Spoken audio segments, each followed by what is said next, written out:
Well, hey, everybody. Welcome to When We Walk. This is a little podcast where we discuss the things we talk about when we walk. My name's Micah. I'm Shireen. We're so glad you're with us today.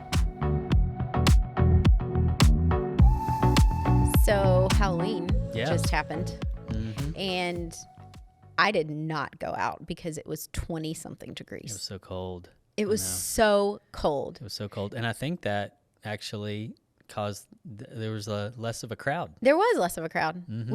We didn't even get very much candy, but we No. definitely didn't even give all of it away. No. But it was freezing, Mm-hmm. and I did not want to be outside. Turns out I'm not doing a lot of walking in this Right. season right Right. now. It's like 20 degrees.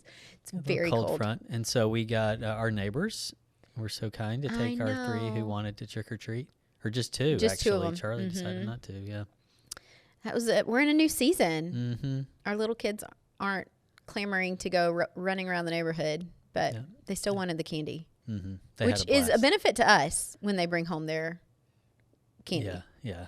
Kind of. So I did, I don't know if you noticed this, but so, I bought those 3 bags of candy, put them in the bowl, set it Yeah. out. And then Sarah Chambliss brings back her candy from trick-or-treating, and it is literally the exact Same same candy. variety that I bought.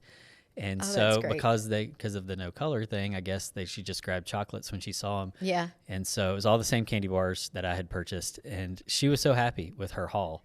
And then I said, "This is the exact same stuff I bought," and it was like Deflating. dejection. Yes. Like we could have just Right. bought you this No- full bag Well, of I candy. think for her it was like she had never really put together. Like it's the experience, and you're going to their to houses, other, and you're yes. getting like It's a surprise. What kind of yes, candy are you going yes. to get? And so I think I know. that- And we really limit it because I don't like for our kids to have food coloring. Right. So it greatly limits that's true. the candy What they that they are grab. allowed to Yeah. have, Mhm. mostly just chocolate, Mhm. or unless people give out like little bags of pretzels, which thankfully there are Yeah. a lot of people who do things like that. Mm. But It was yeah, a fun night though. it was still It's a fun. good time. Wrapped up early. Yeah, it did. Yeah, it was an early night. It was great. So last week we talked about deconstruction and how to talk with people who are going through deconstruction, but also how to process it if you yourself are going through it.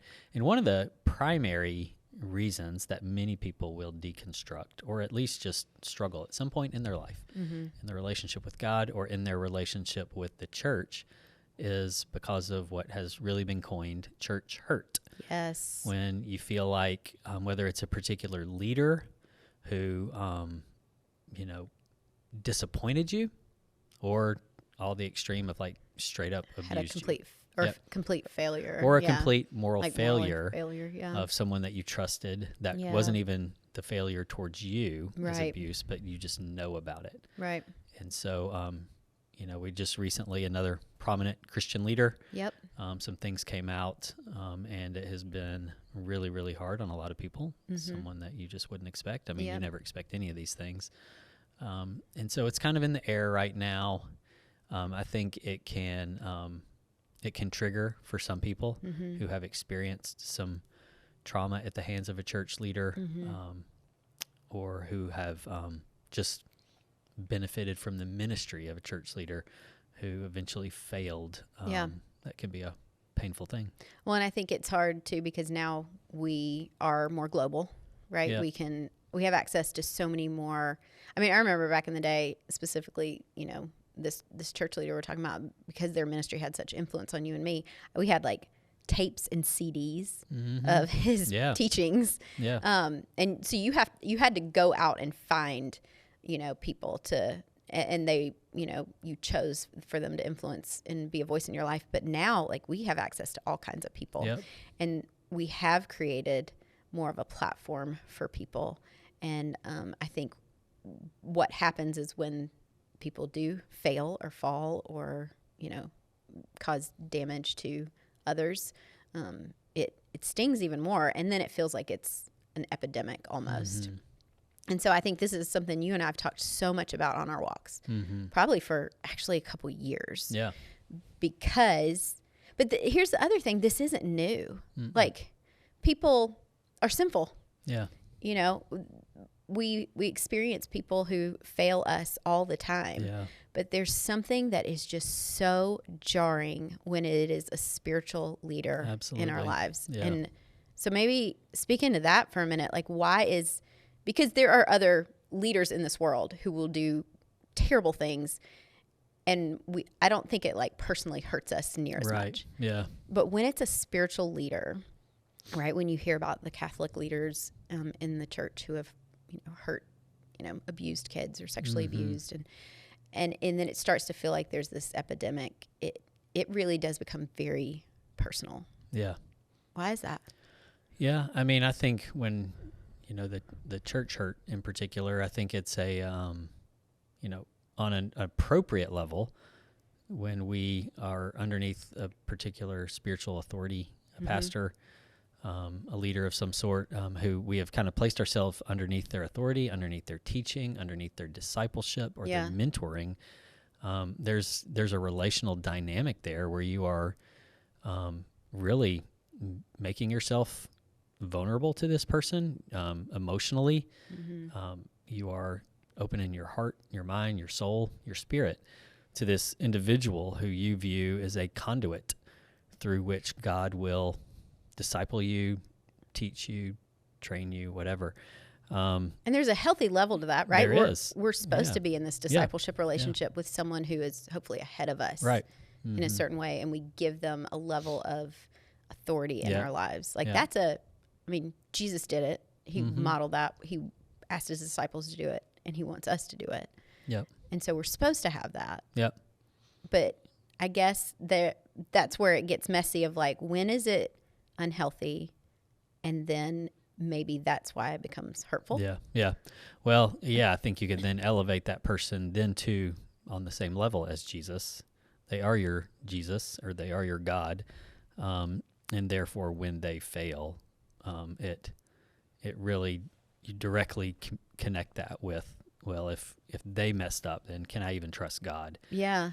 And so that's maybe the unhealthy version of it. That doesn't mean the person is justified. It doesn't mean that the pain's not real, but that's just another dynamic that can get involved that can actually just accentuate the pain, I guess. Yeah. And cause you to project it even onto your whole spiritual walk and your whole relationship with God and all those kind of things. Yeah.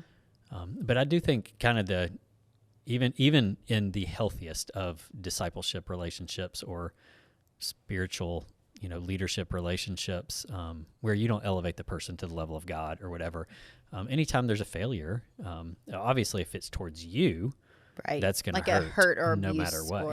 That's going to be painful. But even when it's not towards you, it still disrupts the relationship because that entire relationship was built on trust. Yeah. And as I said, there's a level of vulnerability that you have, you've opened yourself up to this person's leadership, their influence, because you trust them. And when that trust is broken, it can't help but impact, I think, your soul, your mind, your will, your emotions, and potentially your view of God as well. Yeah. So right now, obviously we're processing through with someone who is not directly a leader in our life, but has been a voice in our life. But then the difference, how do we walk through the difference between maybe more personal hurt, like someone who has been your personal leader, or whether it was a youth leader or your pastor or even just a mentor, right? We get disappointed or hurt by that level, versus someone who I've elevated or watched from their life from afar. Like that still has influence and impact on us. It does. How do we navigate? Because there's probably different ways we should be processing those two different things. You mean when it's personal versus versus like public figure? Yeah, someone, because those still affect us. If especially now, that's what I was saying. Nowadays, like we're so global.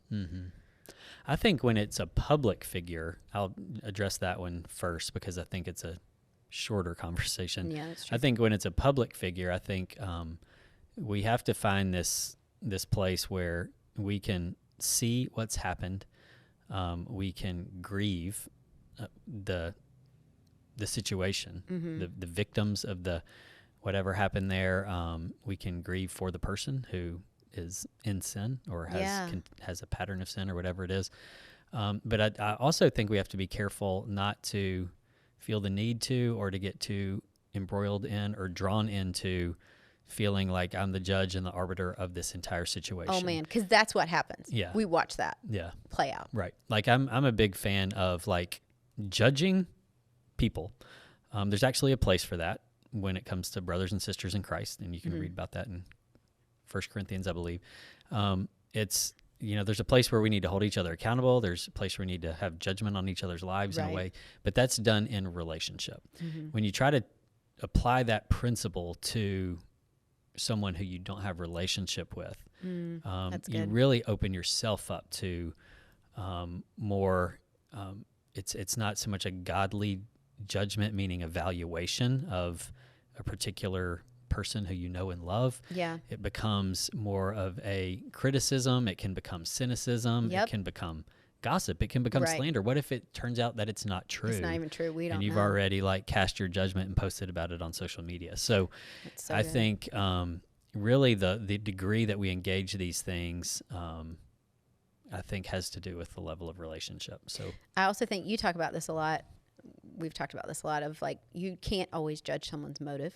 And so we don't know the backstory of everything that transpired. And we don't know, we don't know what's happening in a lot of those situations. We just hear whatever, a statement that comes out from a church or a leader or, an elder board or whatnot.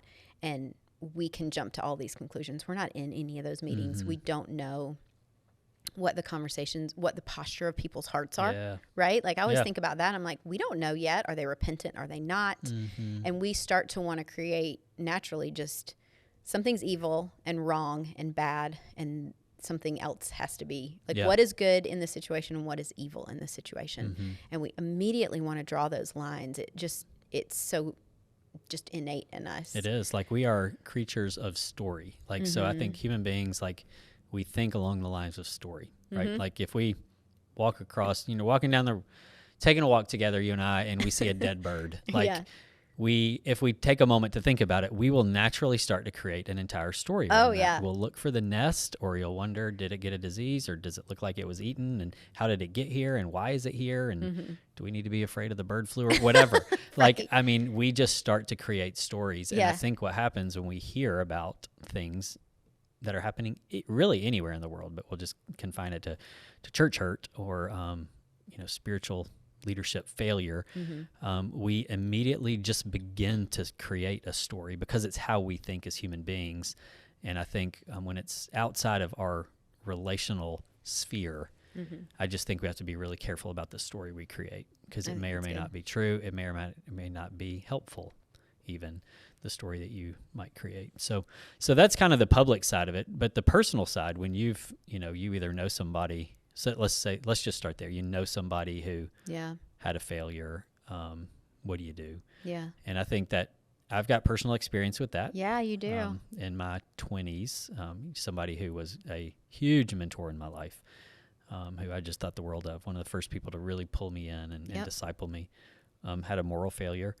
And that was, I was driving down the road. Oh, I remember this story. We found the information. When we heard the information, I had to pull over. I couldn't keep driving. Yeah. I just wept and wept. That was the first time I saw you like break and weep. And I was like, what? I didn't know what to do, because that was the first experience for me too. And so I think that initial shock that someone might experience is, I think there's a mixture of stuff there that you can't really put one label to what emotion all of that was. It's so multi-layered. Yeah. There's betrayal, there's grief, disappointment, there's disappointment, anger. There's anger. Yeah.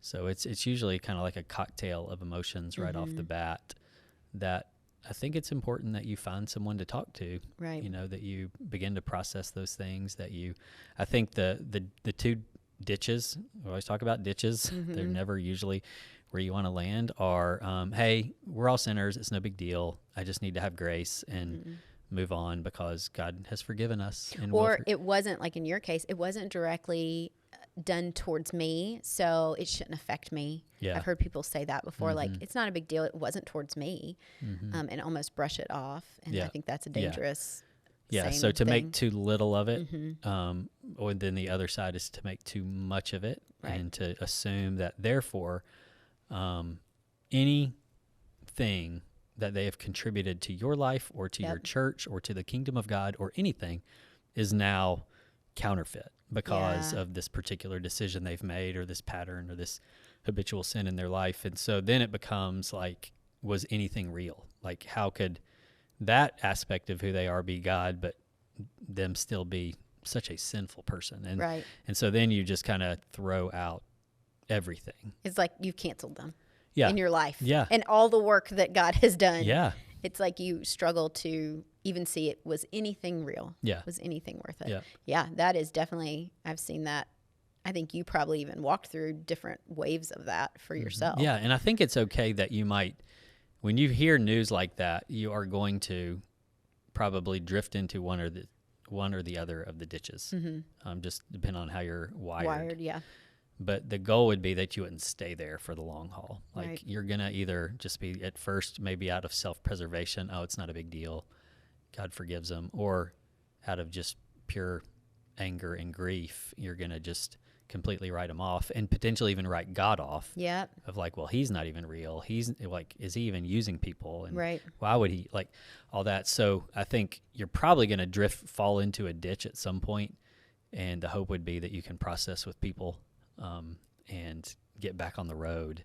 That's going to land in between those two extremes, I would think, where you still feel the pain. Yes. But the pain doesn't have to own you forever, and the pain doesn't have to determine the course of your direction, like your direction your moving spiritual forward with God. Your spiritual growth, your spiritual continued growth. Yeah. I think that was what was interesting to walk through alongside you, watching you kind of process through this, because obviously this person had such an impact in your life and even in the trajectory of, choosing ministry in different seasons and things like that.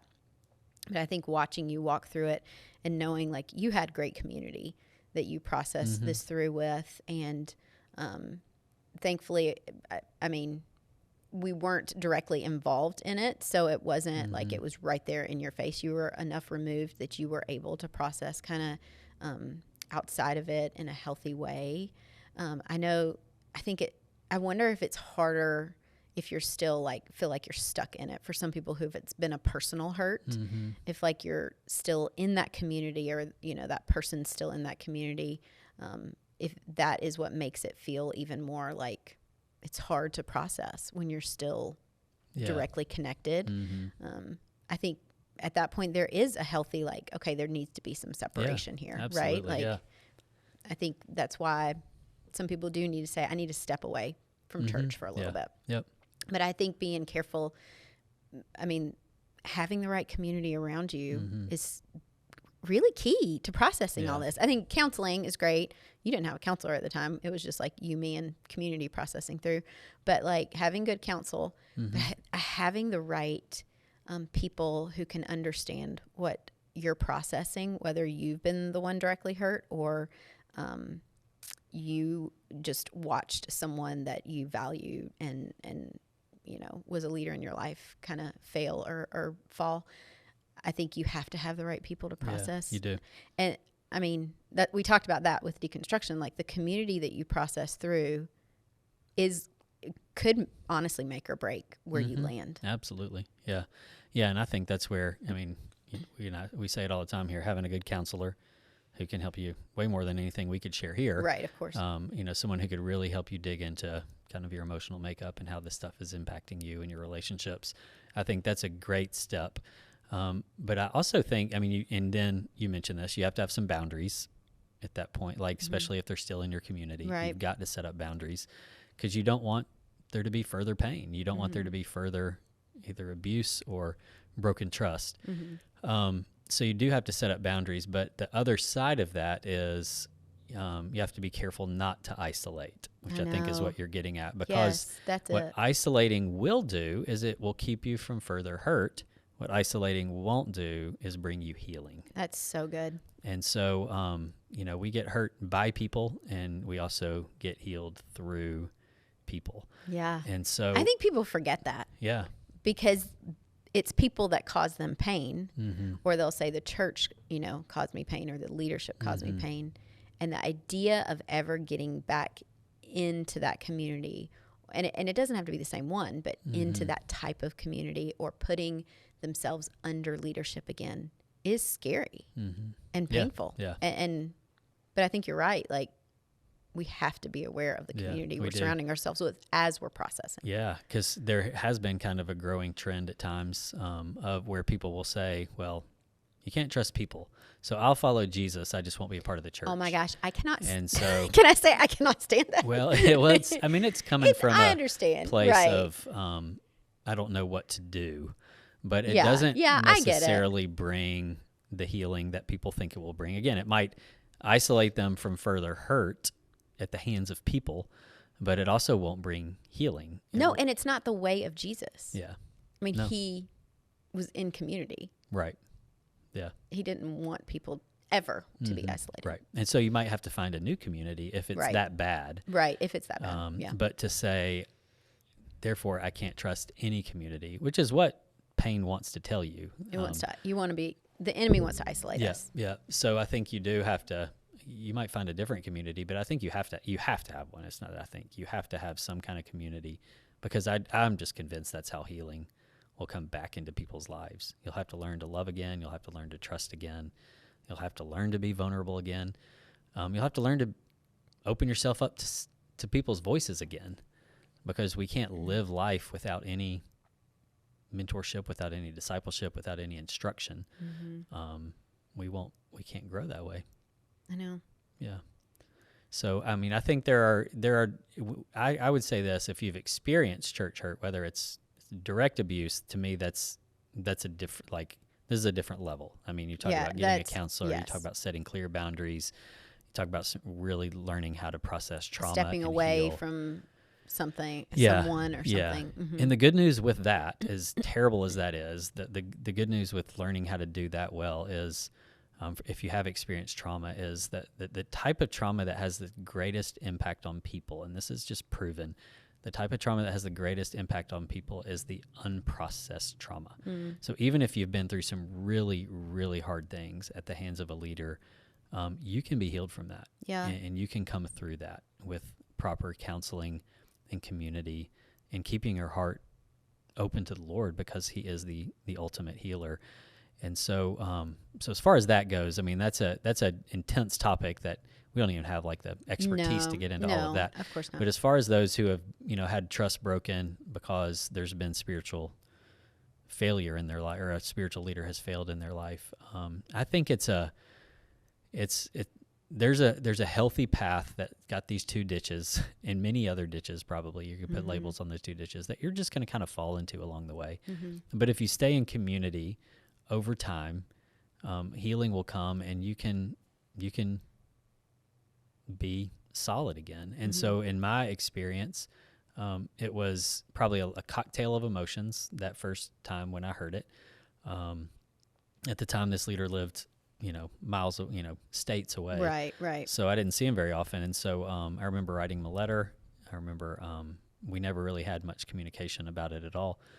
But when our paths crossed again many years down the road, my heart towards him was one of real compassion. Yeah, because you had time. I had time, to process and to heal. Yeah, and ultimately forgiveness. What forgiveness, in its purest sense, when we truly forgive someone, we begin to have compassion for who they are. Yep. And that's not to say we excuse what they did. Absolutely. But we have compassion for who they are.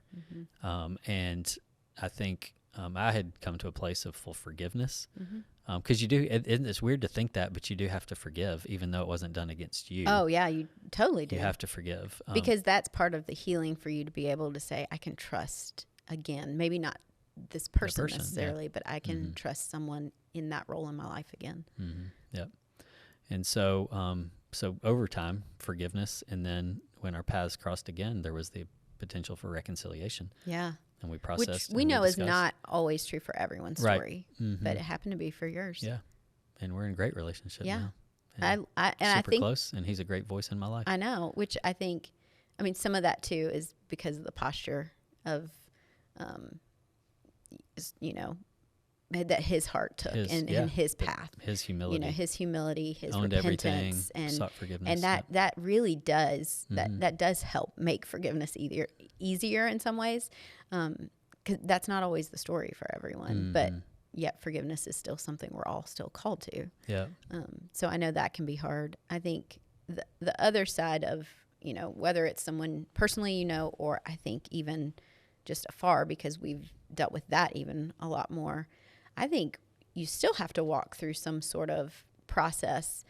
I think it's okay to even bring up those questions, right? These are good things for us to do some introspection of, like, where do I put my trust? Yeah. Mm-hmm. Especially with this latest one. I was talking to one of my girlfriends who actually worked at this ministry under this leader, and she has really been struggling through it. And she realized at the end of all of it, she has to sit down and go, God, man will fail me. We will fail people. I will fail you. You will fail me in many different ways, not in always grand ways, but we will fail and potentially hurt people along the way. It's just inevitable. Absolutely. But Jesus, God, he is the only one that is the same yesterday, today, and forever. And if you can separate that and say, but that doesn't dictate who God is. God is never changing. Yeah. He is compassionate. He is loving. He is faithful. He is all these things that he says he is. And though these people had impact in my life, and the things God did through them still hold, because he doesn't change. And I think that was really good for me to hear her. It was a good reminder to me of, like, the things that were still infused into our lives through whoever as a spiritual leader, that doesn't change, because God doesn't change. Right. And so we can still hold tight to those things that were done, because God did those things. God used those words. And that goes far beyond what a person can do, or their choice of sin or whatever that happens. I thought that was really helpful, because that is ultimately where we have to anchor, and then to be able to process through that with community. That's good. I think gosh, you have to process through community. You got to. Yeah. So even if it does lead you to, like, because we do know so many people who've walked through church hurt who have walked away from the church, or from their church community, whether it was because they needed to, because of a certain, more intimate abuse or hurt, or just, even from afar. I think walking, you get to choose who are the people around you, who are you going to walk through this with, and what voices are you going to listen to through this. And if you continue to go down that place of critique and the victim, and not that those are wrong, but if you can stay there, that is where, it's what you've said, the enemy just wants to separate. It creates bitterness and isolate you, and you may start walking all the way away, and that is where that kind of danger zone is. I think being able to have people in your life helps kind of check the temperature of your heart, in a sense of, are you moving towards forgiveness, or are you moving towards bitterness? And that's and you might have days or even weeks of bitterness, but hopefully if you've got consistent friendship in your life, they can help move you towards forgiveness, because that you just can't live in the place of bitterness. It won't produce any good fruit in your life or in the lives of the people around you. Hebrews makes that clear. And so that's I think that's important. And you just have to understand it's a journey too, that you don't have to respond perfectly right off the bat. Again, those are the ditches of, like, well, it's fine, or cancel them completely. To understand that this is gonna be a while. This is gonna be a while. It's a journey. Yeah, and it could take, depending on how deeply it affected you, you're gonna feel a range of things for, could be could be quite a while.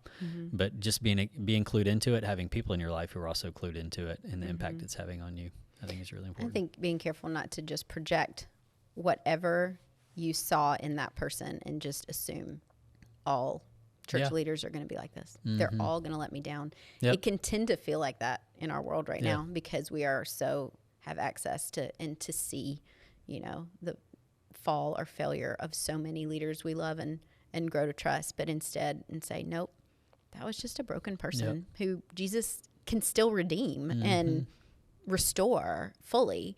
And it doesn't mean that the leader in my life or this next person that I'm gonna, and it does take, anybody. But it does take, like you said, forgiveness, process, healing, and then learning to trust again. Yeah. And we know that is not easy. That's a journey for sure. It is a journey.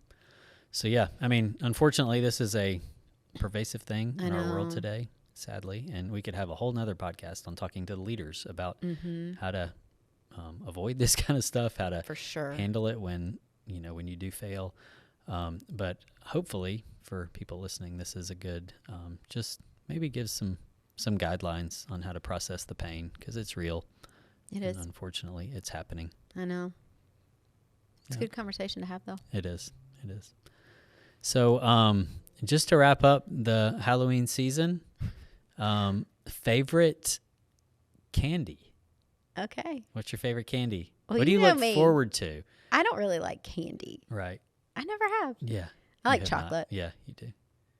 Yeah. I can't even think of a candy in my brain that I even... Raisinets. That's not candy, though. Oh, it's chocolate and raisins. I still can't believe that's your... I had someone send them to me when I lived in Africa because I wanted them so bad. But you don't really eat them anymore. No, I don't. But I do like chocolate. Tony's chocolate is Tony's 100% is great. my favorite chocolate. Yeah. For me, just like basic, I mean, Tony's is kind of, that's a little like, I mean, you know what I mean? That's like Whole Foods fancy type chocolate. It is. I mean, you can find it in Target too, I guess. But like for just your kind of average everyday, Butterfinger for me. I know. You never change. I have loved Butterfinger ever since Bart Butterfinger, what is it? McFlurries or Blizzards. Yeah. Blizzards, Oh, man, a Butterfinger Blizzard Always. is the best. Yeah. That's funny. It's a great candy bar. Still the same today. It's a great candy bar, yeah. Okay. All right, well, that was a great conversation, hopefully helpful to people. Yep. And we will see you next time on When We Walk.